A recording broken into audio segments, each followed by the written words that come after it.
Ambulance চলে আসছে। আজকে জৈনপুর বাস অ্যাক্সিডেন্টে দেখেন হাজার হাজার মানুষ পুরো মতলববাসী সব আজকে রাস্তায়, মহিলারা সহ দেখেন। এই যে নিয়ে আসছে, রুগী নিয়ে আসছে। আপনারা একটু সাইডে যান, একটু সাইডে যান।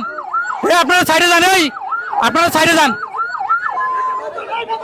সাইডে যান, সাইডে যান, সাইড দেন, সাইড দেন, পরিবারের মানুষকে সাইড দেন আপনারা। আহারে আল্লাহ, আল্লাহ তুমি রক্ষা করো। দেখেন দেখেন কি অবস্থা। জৈনপুরে এই যে এখন অ্যাম্বুলেন্সে আছে, এই পারাপারি করেন না। আহারে, যেখানে প্রশাসনের লোক আছে, এই যে কিছুদিন পর পর প্রাণঘাতী হয় মতলবে, এই প্রাণ কিভাবে আপনারা একটু দেখুন। মানে এই দুঃখ ভাই, এগুলো কোথায় নিয়ে যাইতেছে? ও আচ্ছা, এখানে কি কোন রুগী আছে? এখন রুগী তো মাথা ব্যান্ডেজ করা, কারণ তো রুগী 4 জন বলে মারা গেছে, একদম থেকে লয়ে যাইতে আছে। আচ্ছা আচ্ছা, এখানে আপনারা শুনতে পাচ্ছেন, আমি ইনশাল্লাহ আপডেট জানাবো। আমরা কি বলবো আসলে, আল্লাহ তাআলা তাদেরকে ব্যস্ত নসিব করুক।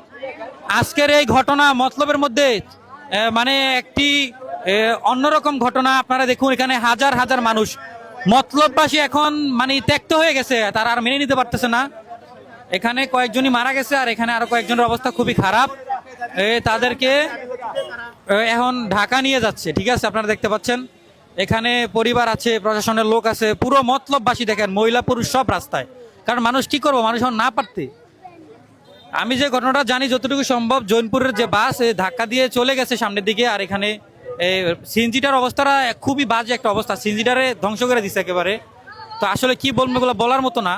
আপনারা একটু ভাবুন, একটা পরিস্থিতি কিরকম ঘটলে মানুষ এখন সব রাস্তায়। আচ্ছা একটু একটু ভাই, একটু এখন কি এখানে কেউ ঢাকা নিয়ে যেতেছে নাকি? হ্যাঁ, ঢাকা নিয়ে যেতেছে। তবে কতজন আছে? এখানে একজন আছে, এই গাড়িতে আছে একজন, এটা আমাদের এলাকারই ছেলে। নাম কি ওর নাম হচ্ছে আবু রায়হান। আবু রায়হান। আমার কি বলবো নাম? ওর নাম রায়হান। আমাদের মানে এই ড্রাইভারটা অত্যন্ত সভ্য একটা ছেলে, অত্যন্ত সভ্য শান্ত একটা ছেলে। এই ঘটনার পিছনে মানে ড্রাইভারটা যদি গাড়িটা মাইরা দিয়ে যদি গাড়িটা ব্রেক করতো, গাড়িটা যদি সে ব্রেক করতো, হয়তো এই ধরনের দুর্ঘটনা, এত বড় ঘটনাটা ঘটতো না। সে ইচ্ছাকৃত ভাবে গাড়িটা মাইরা দিয়ে ট্রাইনে শেষটাই নিয়ে গেছে। না হয়তো একটা সিএনজি আর বাস মুখোমুখি সংঘর্ষ হইলে এত বড় দুর্ঘটনা ঘটে যাবে, এটা জীবনে সম্ভব না। অবশ্যই মাইরা দিয়া গাড়িটা ডইলা নিয়ে গেছে। ঠিক আছে, এর প্রতিরোধ একটাই, আমরা 2 দিন পরে পরে আমাদের লাশ আর আমরা কাঁধে নিতে চাই না। আমরা অনেক লাশ ইতিমধ্যে কাঁধে নিছে জোনপুর এক্সপ্রেস এবং জোনপুর পরিবহনের কারণে। আমরা আর কোনো লাশ কাঁধে নিতে চাই না। আমরা চাই এই পরিবহন এই রাস্তা থেকে একদম উচ্ছেদ হয়ে যায়, এবং আমাদের এই ভূমিকা, আমাদের এই ভূমিকা